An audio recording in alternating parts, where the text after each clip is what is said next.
បាទសួស្តីអ្នកទាំងអស់គ្នាបន្ទាប់ពីយើងបានស្វែងយល់តាក់ទងទៅនឹងប្រមាណវិធីលើ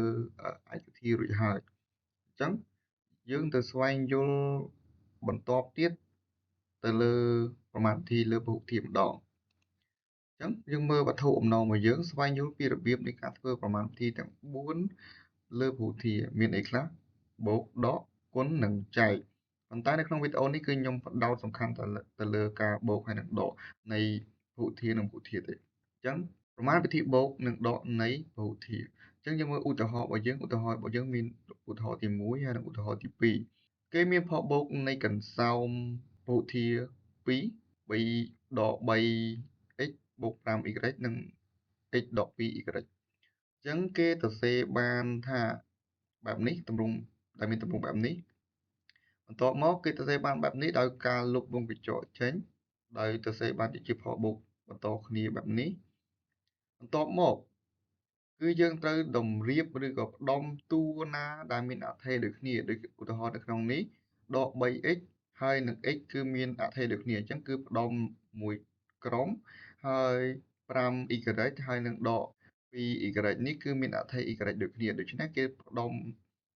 ទាំងពីរហ្នឹងគឺនៅជិតគ្នាបន្ទាប់មកគឺយើងគ្រាន់តែធ្វើប្រមាណវិធីទៅលើមេគុណនិងមេគុណនៃតួនីមួយៗហ្នឹងដោយរក្សាអថេរនៅដដែលឧទាហរណ៍កន្លែងនេះដក 3 មានមេ x នេះមានមេគុណដក 3 ហើយ x នេះមានមេគុណ 1 អញ្ចឹងដក 3 បូក 1 នៅសល់ដក 2 ដោយរក្សាអថេរ x នៅដដែល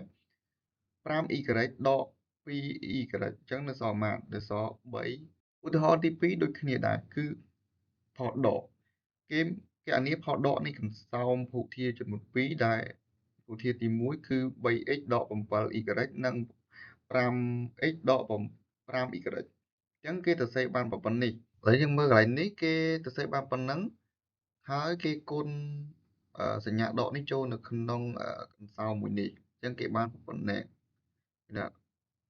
ដកគុណនឹងបូក 5 បានដក 5x ដកគុណនឹងដក 5y បានបូក 5y បន្ទាប់មកអ្នកពន្លាតចេញពីវងកញ្ចក់ទៅបានដោយការផ្ដុំតួ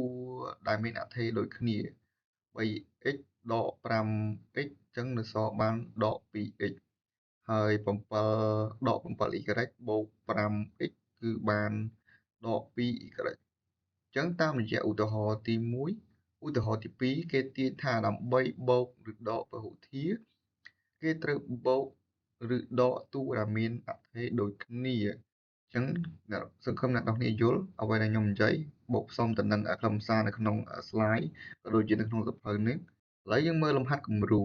ដែលមានចំនួន4គណនាកន្សោមខាងក្រោមមានចម្លើយរបស់គេគណនាផលបូកគេសរសេរបានប៉ុណ្ណឹងបន្ទាប់មកគេផ្ដុំតួណាដែលមានអថេរដូចគ្នាគឺអថេរ m ដោយអថេរ m អថេរ n ដោយអថេរ n គឺបានប៉ុណ្ណឹងបន្ទាប់មកគណនាទៅលើមេគុណ4បូក2កន្លែងនេះមិនតក្នុង4បូក2កន្លែងនេះគឺអថេរផ្សេងគ្នាអញ្ចឹងខ្ញុំសុំទោសផងគឺបានសរសេរបានប៉ុណ្នេះគឺផ្ដុំអថេរដូចគ្នានៅជិតគ្នាអញ្ចឹង4បូក m 4m បូក 1m មក 5m 2n ដក 5n ស្មើដក 3n ខាងក្រោមនេះដូចគ្នាដែរគឺផលដកគឺយើងបំបត្តិវងកញ្ចក់ចោលទៅបន្ទាប់មកអ្នកនរគ្នាផ្ដុំផ្នែកអថេរឬក៏តួណាដែលមានអថេរដូចគ្នាបន្ទាប់មកអ្នកនរគ្នាធ្វើប្រមាណវិធីទៅលើមេគុណដោយរក្សាអថេរនីមួយៗហ្នឹងគឺនៅដដែលអញ្ចឹងចម្លើយរបស់វាឃើញបានដក 5 ដក 7b បាទនេះគឺជាលំហាត់ប្រតិបត្តិដែលមានពីកដល់ញសម្រាប់អ្នកនរគ្នាអនុវត្តលេងទៅកំសាន្តអារម្មណ៍ទៅបាទវីដេអូនេះមានតែប៉ុណ្្នឹងជួបគ្នានៅប្រមាណវិធីលើឯកវិធីផ្សេងទៀតនៅវីដេអូក្រោយបាទជំរាបលា